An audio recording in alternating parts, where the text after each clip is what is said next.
오늘 말씀의 제목은 맡은 직분을 잘 감당하자. 이러한 말씀의 제목으로 함께 은혜 나누려고 합니다. 세계에서 일어나고 있는 여러 가지 일들을 성경에 비추어 보면 주님이 오실 날이 점점 가까워지고 있는 것 같은 느낌을 받습니다. 영적인 부패가 심각해지고 이러한 가운데 그리스도인의 직무를 말씀하는 본문에 깊은 긴장감이 감돌고 있습니다. 본문 1절에서는 하나님 앞과 산자와 죽은 자를 심판하실, 산자와 죽은 자를 심판하실 바로 그리스도 예수에 나타나실 것과 그의 나라를 두고 엄히 명하노니라고 앞으로 전개될 이야기의 심각성을 나타내고 있습니다. 그리고 이 명령이 전달되는 시점이 사람들의 마음이 하나님을 떠나고 허탄한 세상 것을 따르는 때라는 것을 분명히 오늘 성경에서는 말씀하고 있습니다. 최근 어느 연구 결과를 보니까요, 기독교인 중에 20%는 주일 예배에 불참석하고 25%는 기도 생활을 전혀 하지 않고 35%는 성경을 읽지도 않는다는 것입니다. 또한 40%는 11조 생활도 하지 않는다는 것입니다. 60%는 성경 서적도 읽지 않고 75%는 교회 봉사 생활을 하지 않는다고 합니다. 또한 85%는 불신자를 한 명도 전도하지 않고 있다고 합니다. 한마디로 현대인의 신앙생활, 이 현대인의 교인들을 바라보면요, 형식적인 신앙생활을 하고 있지 않는가 이렇게 말씀드릴 수 있습니다. 이러한 교회의 모습을 생각한다면 오늘 본문 3절과 4절의 상황이 우리가 살고 있는 오늘이 아니겠습니까? 이처럼 영적인 긴박감이 더해가는 때 바로 그리스도의 부름받은 우리는 지혜롭게 판단하고 또한 구별하고 우리 자신에게 맡겨주신 직무를 성실하게 수행할 수 있어야 할 것입니다. 사랑하는 성도 여러분, 하나님께서 우리에게 직무를 맡겨주신 것은요, 그냥 보기 좋게 맡겨주신 것이 아닙니다. 그 일을 충성되이 내게 맡긴 그 직분을 잘 감당하라고 주셨습니다. 2021년도도 벌써 다 가고 이제 19일이 남았습니다. 올 한 해 나에게 맡겨주셨던 이 직분 여러분들께서는 얼마나 충성되이 하나님 앞에 감당하였습니까? 먼저 첫째, 본문 말씀의 배경을 한번 살펴보아야 할 것입니다. 본문을 포함하는 디모데후서는 노년의 바울이 로마 감옥에 갇혀서 영적인 아들 바로 디모데에게 쓴 편지입니다. 바울은 로마로 향해서부터 주님의 말씀을 통해서 이 길이 자신의 마지막 길임을 알고 있었습니다. 사람들은요, 죽을 때가 가까워지면은 자신이 느낀다고 하죠. 이처럼 바울이 육신이 떠날 때가 가까웠음을 바울 스스로가 알았다는 것입니다. 바울은 자신의 육신이 떠나야 할 때가 가까웠음을 알고 그 표현을 본문 6절에서 관제와 같이 벌써 내가 부음이 되고 나의 떠날 기약이 가까웠도다 라고 성경에 기록하고 있습니다. 사랑하는 여러분들이요, 관제가 무엇입니까? 관제란 고대 근동 지방에서 양이나 염소 같은 제물을 제단에 올려놓고 그 제물 위에 포도주를 붓는 의식을 말하고 있습니다. 이는 신에게 경의를 표하는 예식입니다. 이렇게 제물에 관제를 행하는 것은 제물을 드릴 마지막 준비까지 다 마쳐졌다는 의미입니다. 즉 바울은 자신의 순교의 제물이 되어야 할 시간이 이미 다 되어가고 있다는 것을 이렇게 표현하고 있습니다. 이렇게 자신의 생애 결산을 앞둔 바울에게 세상에 남겨두어야 하는 사랑하는 제자이자 영적인 아들 디모데에게 꼭 필요한 일을 명령하고 있습니다.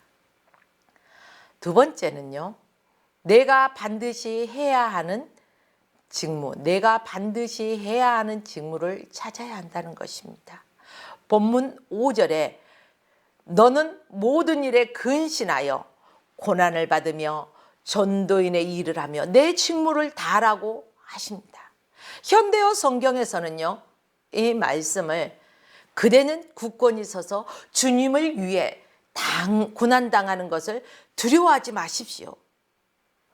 사람들이 그리스도께 인도하고 그대가 맡은 사명을 다하십시오. 사랑하는 여러분들이요, 주님의 영광을 위해서 받는 고난이라면 하나님의 자녀인 저와 여러분들은요, 그 고난에 대해서 두려워하지 말라는 것입니다. 그러면 이러한 자세로 우리가 해야 할 일은 바로 어떤 일이 있을까? 디모데가 해야 할 일은 2절에서 구체적으로 말씀하고 있습니다. 자, 언제 어느 때든지 하나님의 말씀을 열심으로 전파하십시오. 기회를 얻든지 못 얻든지, 또 그 시기가 좋든지 나쁘든지 열과 성의를 다해서 가르치라고, 꾸준히 하나님의 말씀으로 키우라고, 신도들의 허물을 바로잡고 책망해야 될 때는 책망도 하라는 것입니다. 옳은 일을 할 수 있도록 격려도 하라는 것입니다. 사랑하는 여러분들이요, 오늘은 날씨가 흐려서, 오늘은 해가 쨍쨍 너무 뜨거워서, 오늘은 비가 와서, 오늘은 눈이 펑펑 내려서, 오늘은 내 기분이 안 좋아서, 내가 오늘은 힘들어서, 이러한 갖가지의 핑계로 하나님의 말씀, 바로 복음을 전하는 일에 게을리하지 말라는 것입니다. 언제 어느 때든지, 기회가 되든지 안 되든지 우리의 입술을 벌려서 복음의 비밀을 담대하게 전할 수 있어야 한다는 것입니다. 이게 바로 우리가 해야 할 일이라는 것입니다. 사랑하는 여러분들이요, 또한 우리가 이렇게 복음을 전하는 것은 성도뿐이 아니라 목회자인 디모데도 해야 할 일이었고, 지금 이 말씀을 선포하고 있는 저에게도 해당되는 말입니다. 그러므로 우리 모든 하나님의 백성들은 목회자나 평신도나 직분자나 할 것 없이 누구나가 언제 어느 때든 기회를 얻든 못 얻든 주의 복음을 반드시 전해야 한다는 것입니다. 그리고 그들에게 옳은 길로 행할 수 있도록 늘 격려하고 밀어줘야 한다는 것입니다. 때로는 나보다 믿음이 연약한 사람이 잘못된 길을 갈 때는 권면에서도 듣지 않으면 때로는 책망도 해야 할 것입니다. 사랑하는 여러분들이요, 저와 여러분들은 하나님의 복음의 비밀을 담대하게 선포하면서 복음을 전하는 저와 여러분들이 되기를 주의 이름으로 축복합니다. 이 비슷한 시기에 일반 성도에게 명한 말씀이 골로새서 3장 12절에 나옵니다. 12절에서 17절까지 함께 읽어보시겠습니다. 골로새서 3장 12절에서 17절 말씀까지입니다. 그러므로 너희는 하나님의 택하신 거룩하고 사랑하신 자처럼 긍휼과 자비와 겸손과 오래 참음을 옷 입고, 누가 네게 혐의가 있거든 서로 용납하여 피차 용서하되 주께서 너희를 용서하신 것 같이 너희도 그리하고 이 모든 것 위에 사랑을 더하라. 이는 온전하게 매는 띠니라. 그리스도의 평강이 너희 마음을 주장하게 하라. 평강을 위하여 너희가 한 몸으로 부르심을 받았나니 또한 너희는 감사하는 자가 되라.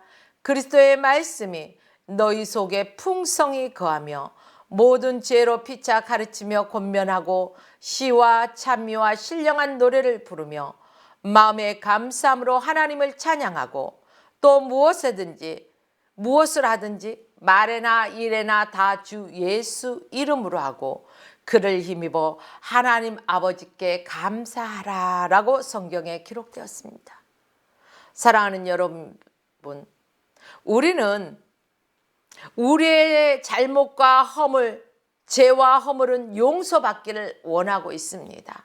그러면서 상대의 어떠한 잘못과 허물은요 들추어내고 그를 정죄할 때가 얼마나 많이 있습니까? 그러나 그러지 말라는 것입니다. 사랑하는 여러분들이요, 네게 혐의가 있더라도 잘못이 있더라도 우리가 겸손과 오래 참으로써 서로 용납하고 피차간에 용서하라는 것입니다. 우리 주님께서 우리에게 행하셨던 것처럼 우리도 그렇게 하라는 것입니다. 우리는 할 수 없어요. 그러나 주 예수 그리스도 이름으로 행할 수 있다는 것입니다. 주님께서 하신다는 말씀입니다. 사랑하는 여러분들이요, 주께서 이 일을 행하실 수 있도록 저와 여러분들이 하나님의 말씀에 순종하고 우리는요 그들에게 하나님의 지혜로 피차 권면해 서로가 서로를 권면해야 됩니다. 그리고 시와 신령한 노래를 부르면서 하나님 앞에 찬양하고 감사하면서 무슨 일을 하든지 내 힘으로 한 것처럼 하지 마시고 오직 주 예수 그리스도 이름으로만 행하라는 것입니다. 이건 내가 이렇게 해서 내가가 들어가면 안 된다는 것입니다. 주님의 은혜였습니다.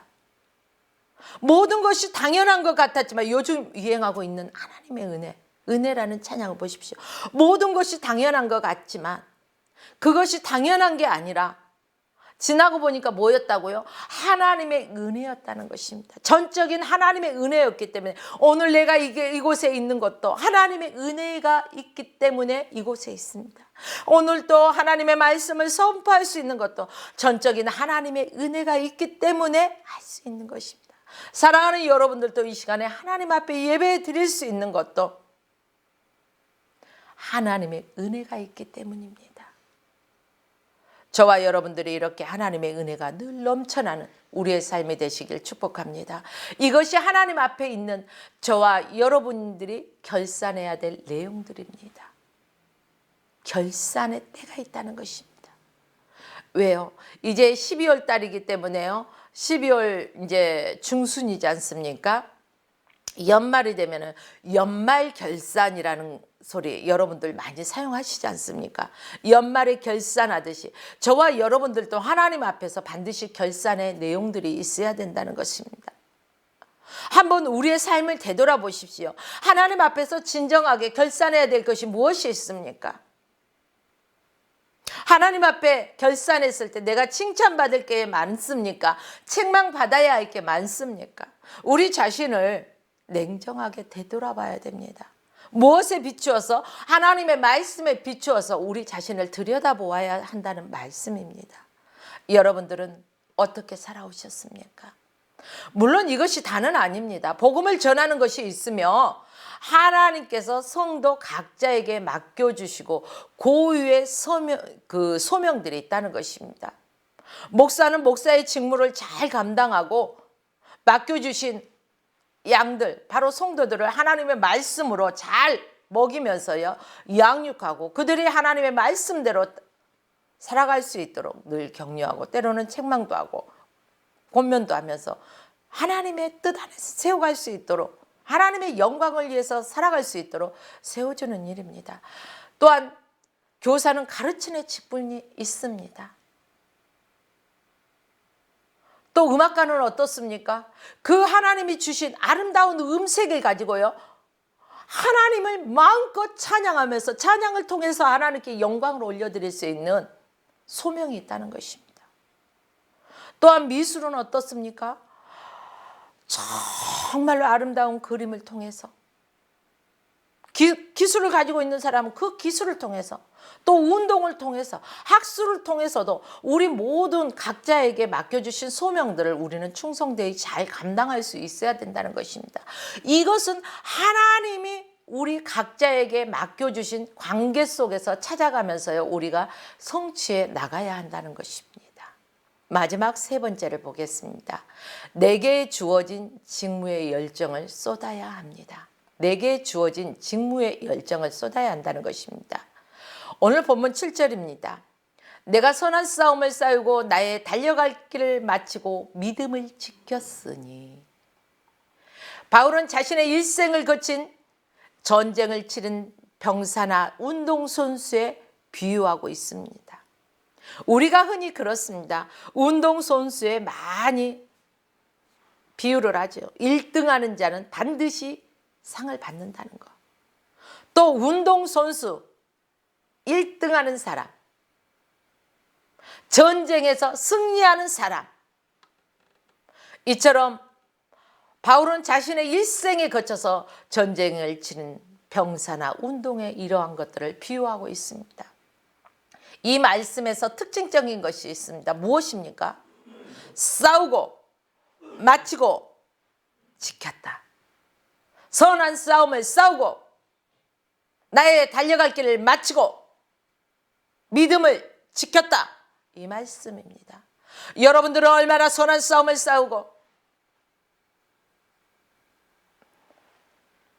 여러분의 인생을 얼마나 하나님의 의도 안에서 나가고 있습니까? 얼마나 하나님의 말씀 안에서 우리의 믿음을 지켜가고 있습니까?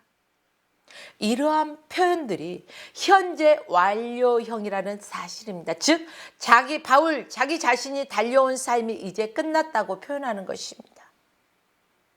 지켰다, 마쳤다.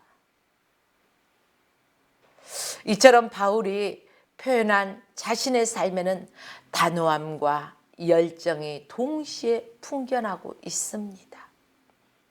그렇습니다.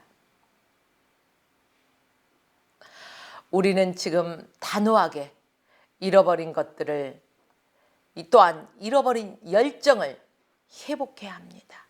아직 한 번도 신앙적인 뜨거움을 느껴보지 못했다면, 아직까지 그 신앙의 뜨거움을 가져보지 못했다면 주님의 사랑을 체험하도록 신앙의 열심을 다시금 내어야 할 것입니다. 왜 열정이 그렇게 중요합니까? 그 이유가 있습니다. 우리가 섬기는 하나님께서 열정을 요구하시기 때문에 저와 여러분은 열정으로 하나님의 일을 감당해야 할 것입니다. 하나님께서 저와 여러분을 이 시대의 일꾼으로 택하셨습니다. 그리고 부르셨습니다. 하나님께서 창세전에 우리를 지으시고 우리를 택하시고 부르셨습니다.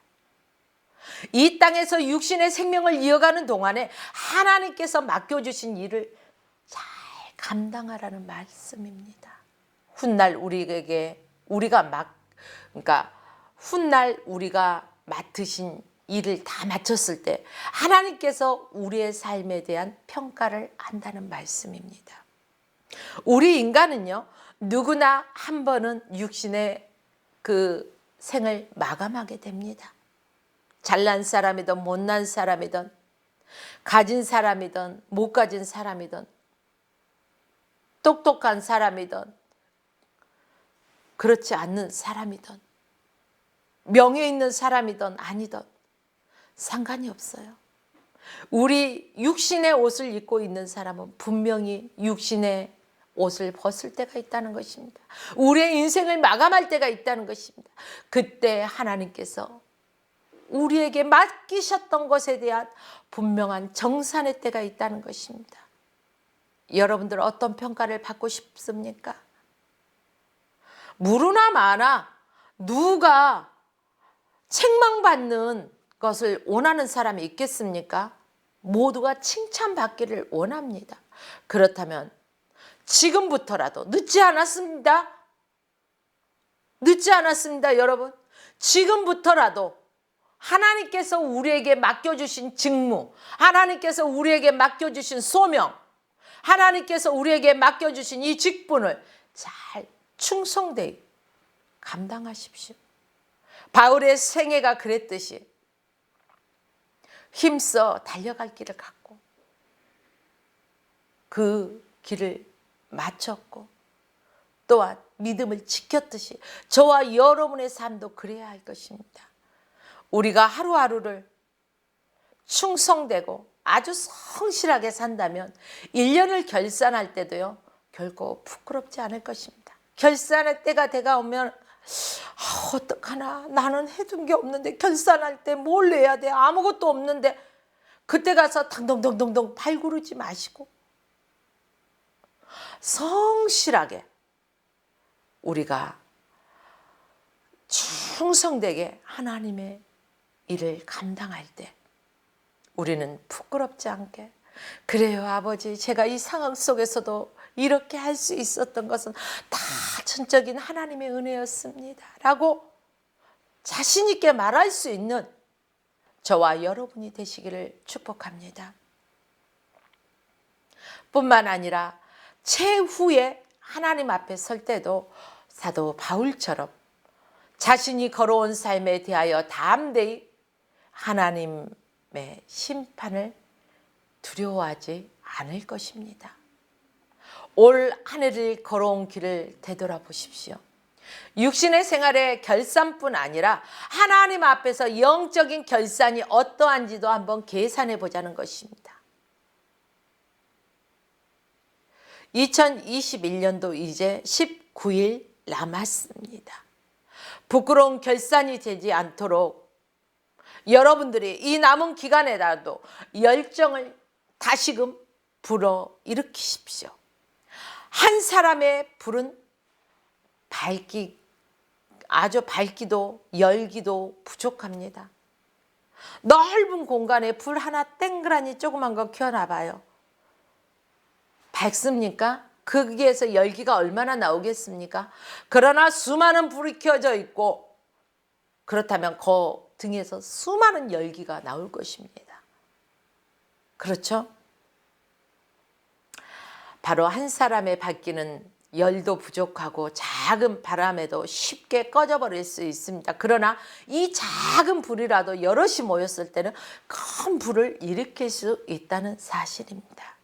그래서 2021년의 아름다운 결산과 2022년도의 새로운 계획을 저와 여러분들이 기도하면서요 잘 준비하고 하나님 앞에 결산의 때까지 모든 것을 철저하게 잘 준비하시는 저와 여러분의 삶이 되시기를 주의 이름으로 축복하며 오늘 말씀을 마칩니다. 화평방송 구독, 좋아요 부탁드립니다. 감사합니다.